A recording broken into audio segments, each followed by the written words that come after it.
intervju, Jutarnji list, to vrijedi čitati, genijalni intervju. Boris Vujčić: u recesiji dio korisnika gotovinskih kredita bi brzo pao u probleme.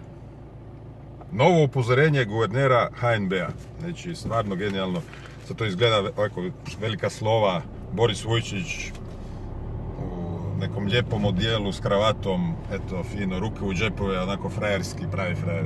Tip je, cooler totalni, s bradicom, cvike, sve, frizura, koliko Lindina, nema greške. Ali, kako ovo što govori nema nikakvog smisla, znači to je tipična ta nekakva kvazi znanstvena, kvazi intelektualna bankarska priča i retorika. Znači on kaže, u recesiji dio korisnika gotovinskih kredita bi brzo pao u probleme. Što se to znači? Dio korisnika je uvijek pada u probleme.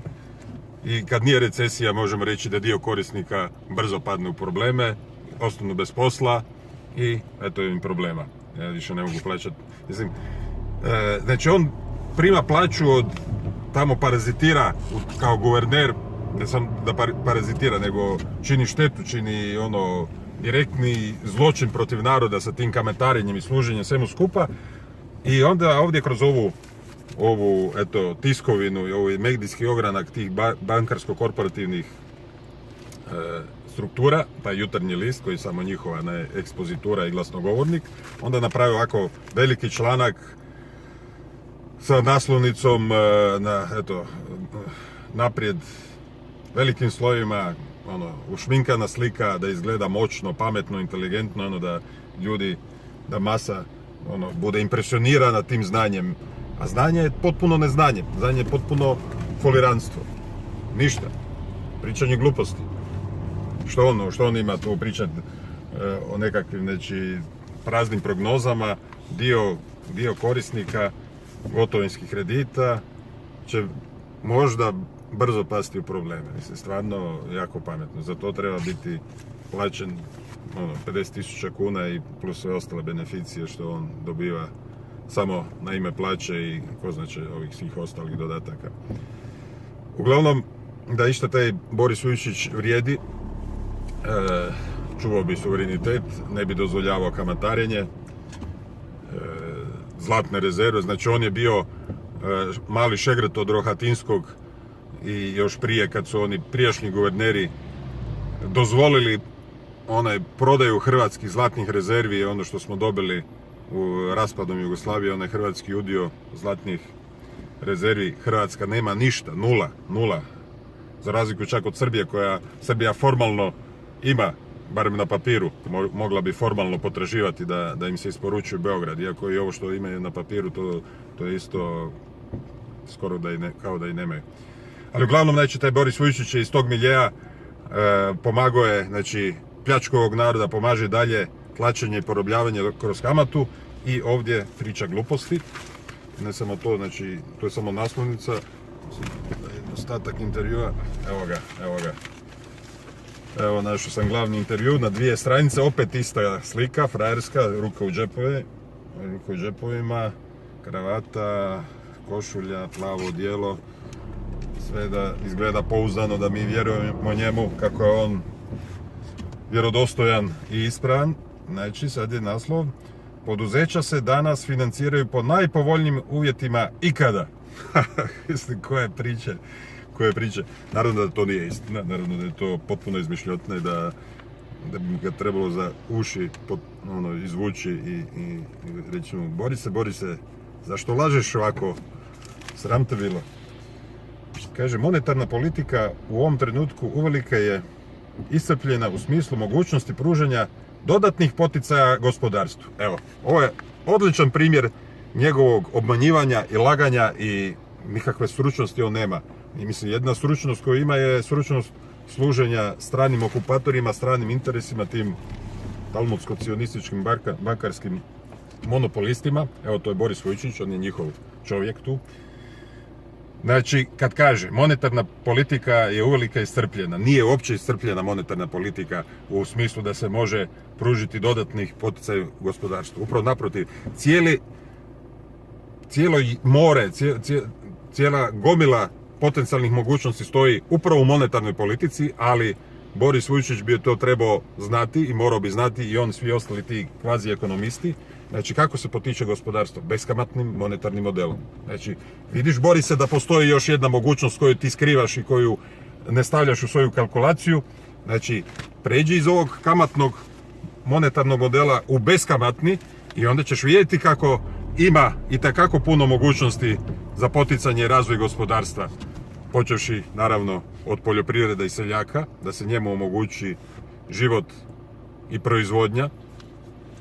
Selo je i zbog demografskih razloga, i zbog socioloških, i kulturnih, i tako dalje. Za narod je neophodno da budemo neovisni i samodostatni o proizvodnji hrane, ne samo samodostatni, da imamo i viškove za izvoz. I da se na toj poljoprivrednoj bazi dalje industrializacija provodi i proširuje i tako se gospodarstvo beskamatno, fino razvija. Jer dajemo našim ljudima da proizvode, da stvaraju nove vrijednosti i potičemo proizvodnju upravo kroz beskamatne, znači kredite i kroz beskamatni novac. Tako se potiče gospodarstvo.